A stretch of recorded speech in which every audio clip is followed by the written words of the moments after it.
hari kemudian Arya Wiraraja meninggalkan Sumenep.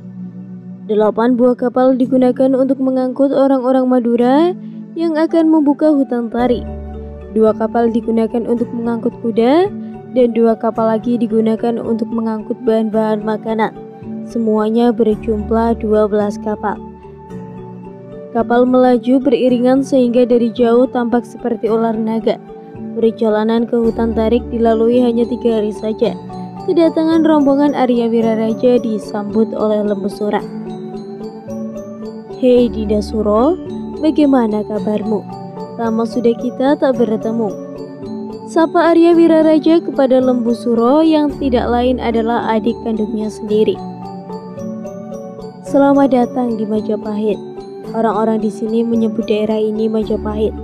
Aku senang sekali karena bertemu denganmu lagi, Kanda Wiraraja. Gusti Wiraraja menyuruhku untuk menjemputmu. Kedatanganmu telah diketahuinya sehingga secepatnya ia mengirimku untuk menemuimu di sini. Selanjutnya membawa rombonganmu untuk menghadap ke Gusti Wijoyo."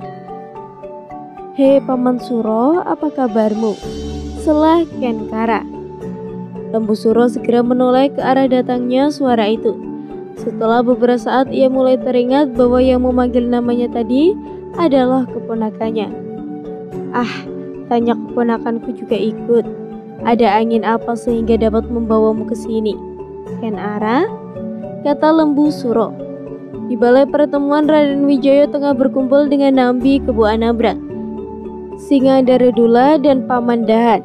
Pembicaraan segera dihentikan karena Lembu Suro datang disertai oleh Arya Wiraraja dan Putri Sulung, istri Raden Wijaya dan Kara, serta 5 orang abdi utama Adipati Arya Wiraraja.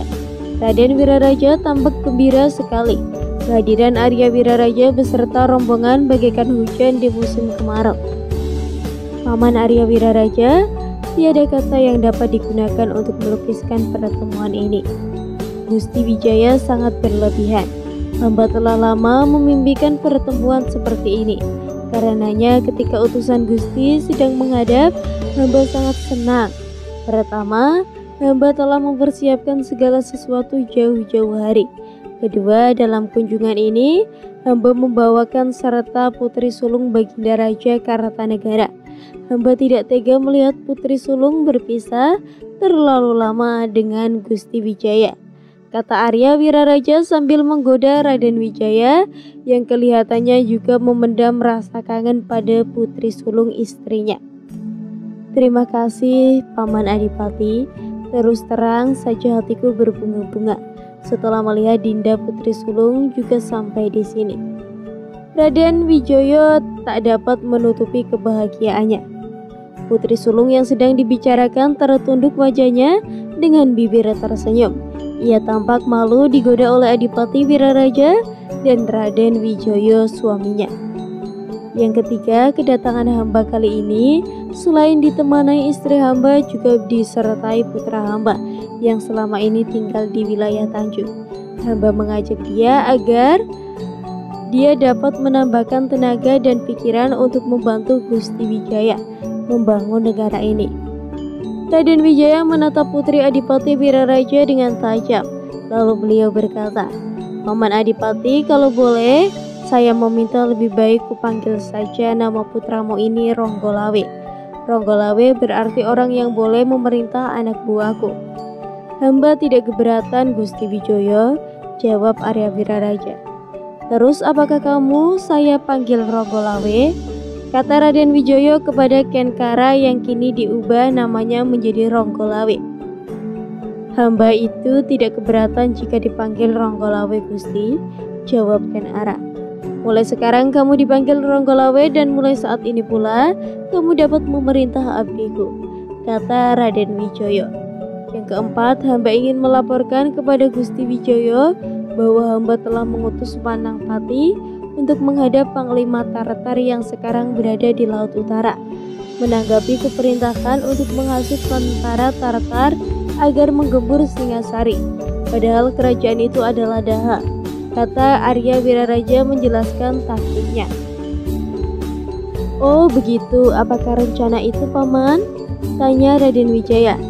Pertimbangan hamba begini Gusti, kehadiran tentara Tartar ke Nusantara ini adalah ingin menghukum Baginda Kartanegara yang telah berani menghina Raja Tartar. Padahal Baginda Kartanegara sudah wafat karena perbuatan Jayakatwang. Tentara Tartar itu tidak tahu perkembangan yang terjadi di sini. Oleh karena itu, Wanangpati hamba tugaskan untuk menghasut tentara Tartar agar menghancurkan Singasari, yang tidak lain adalah kerajaan Daha. Sungguh rencana bagus sekali Kanda Wiraraja, kata Lembu Sora terheran-heran. Apabila rencana itu berjalan dengan baik, Gusti Wijaya dapat mengambil manfaat dari kejatuhan Daha, dan saat ini merupakan kesempatan emas untuk mewujudkan cita-cita Gusti Wijoyo. Jelas Arya Wiraraja lebih lanjut. Kalau hal itu sudah diperkirakan Paman dengan matang, saya setuju saja. Nah, nanti bila saatnya tiba, Paman Kutuara bersedia menjadi panglima, berkalah melalui pesisir utara dengan membawa prajuritku, sekali lagi memeriksa tentara Tartar yang mau datang. Jangan lupa membawa prajurit tangguh seperti Jalaswara, Wirasanda, Surasampana, dan Rara Sindura. Sabda Raden Wijaya. Semua yang hadir tidak ada yang keberatan dan menerima tugas itu dengan senang hati. Lalu Raden Wijaya membubarkan pertemuan itu. Kerajaan Daha jatuh. 2 pekan setelah pertemuan di Majapahit, armada tentara Tartar di bawah pimpinan Laksmana Taru dan 2 orang patinya, yaitu Taru Jenaka dan Janapati, tiba di Majapahit. Wanangpati mengajak tentara Tartar singgah sebentar di Majapahit. Kehadiran mereka disambut oleh para pembesar Majapahit. Setelah itu armada Majapahit dan armada tentara Tartar berangkat bersama menuju ke Daha. Mereka menyusuri Sungai Brantas yang arusnya deras dan airnya dalam. Setelah menyusuri sungai selama setengah hari, rombongan Majapahit dan Tartar memasuki desa Minggiran. Minggiran sudah termasuk wilayah Daha. Kehadiran mereka menimbulkan keributan karena banyak perahu-perahu kecil yang berada di sungai itu tertabrak kapal-kapal yang ditumpangi oleh tentara Majapahit dan tentara Tartar. Orang-orang Minggiran tidak terima kapalnya tenggelam sehingga mereka minta ganti rugi. Namun tentara Majapahit tidak mau memberi ganti rugi, tetapi malah menghajar warga setempat. Semua yang meminta ganti rugi mengalami nasib yang sama, yaitu diperlakukan dengan sangat kasar oleh tentara Majapahit dan Tartar. Peristiwa itu dilaporkan kepada Raja Daha oleh 2 warga Minggiran, yaitu yang satu ngamuk dan satunya kurus. Ampun Gusti Raja, hamba warga Minggiran telah dianiaya oleh tentara Majapahit yang datang bersama dengan tentara Tartar. Tampaknya mereka tidak bermaksud baik, kata si gemuk. Kenapa kamu merasa pasti bahwa mereka orang-orang Majapahit? Mereka sendiri yang mengatakan begitu, Gusti Raja, dan mereka juga menyebut nama Arya Wiraraja dan Raden Wijaya. Sahut si kurus lebih rinci. Mereka ada yang menyebut nama itu Hardik Pati Kebu Anambrang dengan gusar. Selesai mendengarkan keluhan warga Minggiran, Raja Jayakatwang segera mengadakan pertemuan dengan para pembesar kerajaan Daha. Rupanya kita salah perhitungan. Sikap manis Raden Wijaya itu sebenarnya racun. Aku tidak menyangka bahwa ia akan memberontak, sabda Raja Jayakatwang dengan suara parau. Ternyata air susu dibalas dengan air tuba. Raden Wijaya ternyata telah bersekongkol dengan Arya Wiraraja dan tentara Tartar. Tampaknya perang besar akan terjadi.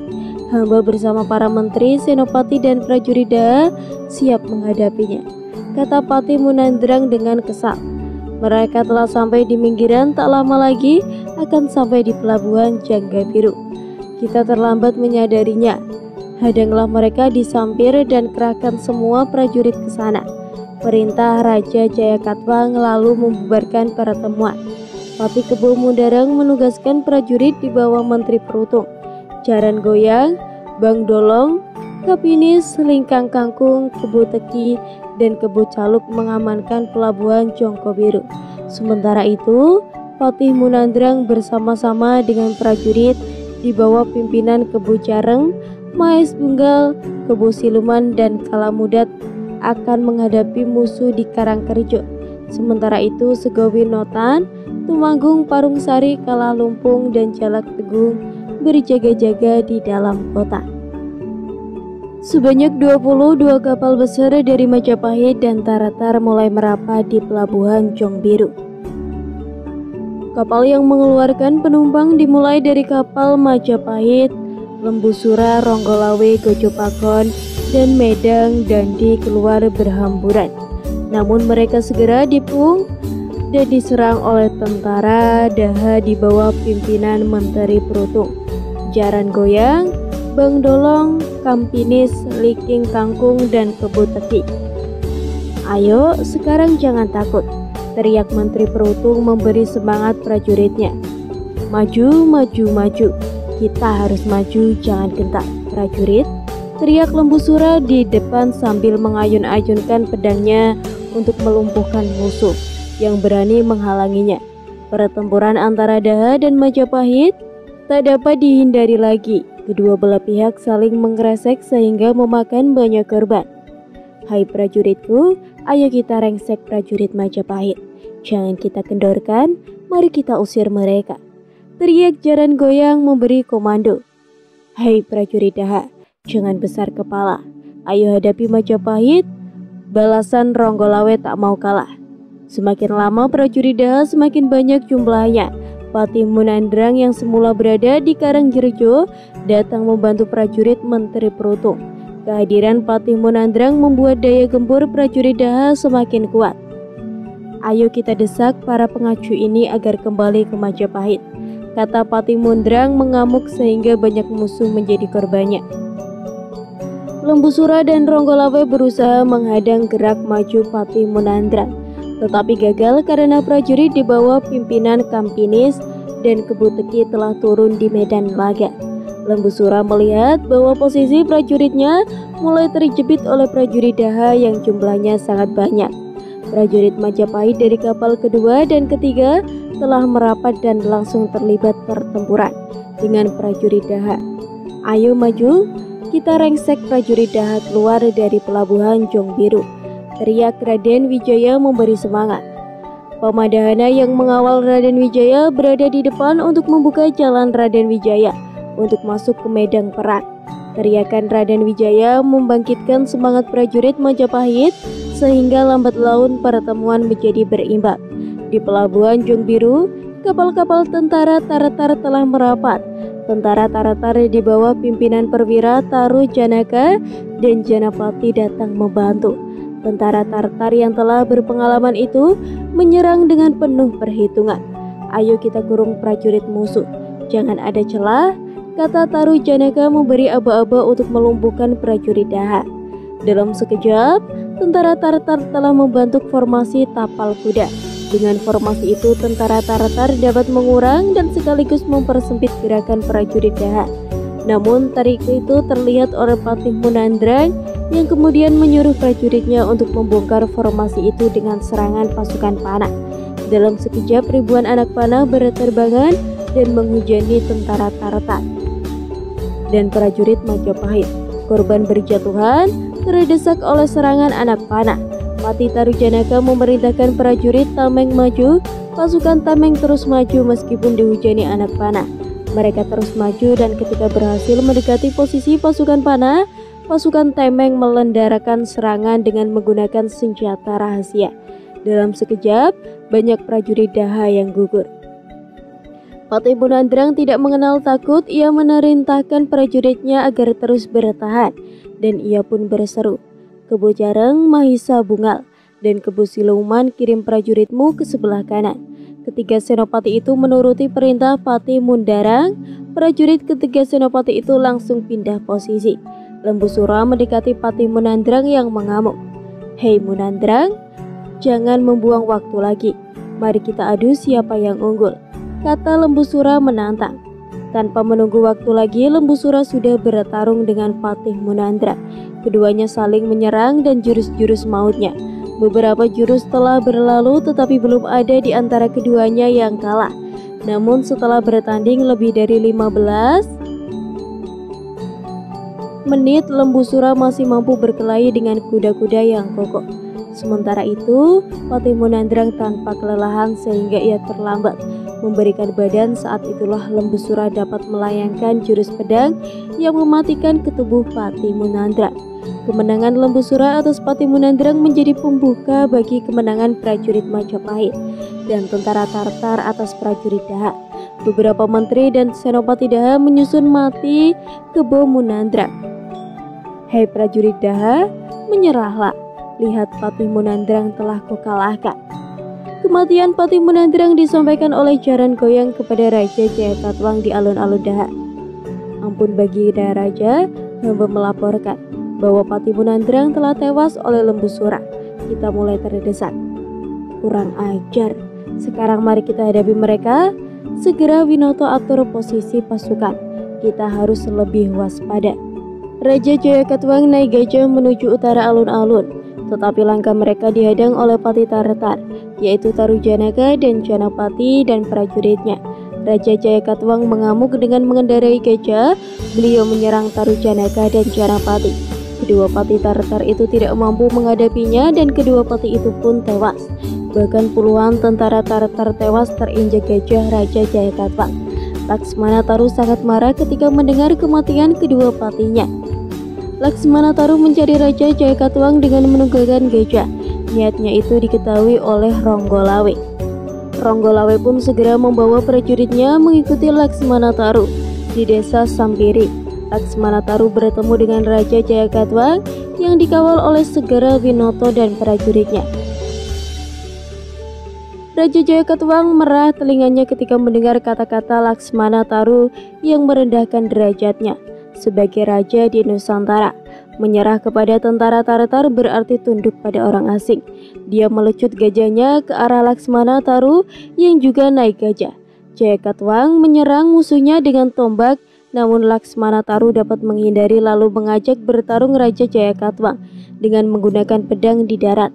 Perkelahian kedua orang itu berjalan dengan seru, masing-masing menggunakan keahlian dan kesaktian untuk melumpuhkan lawannya.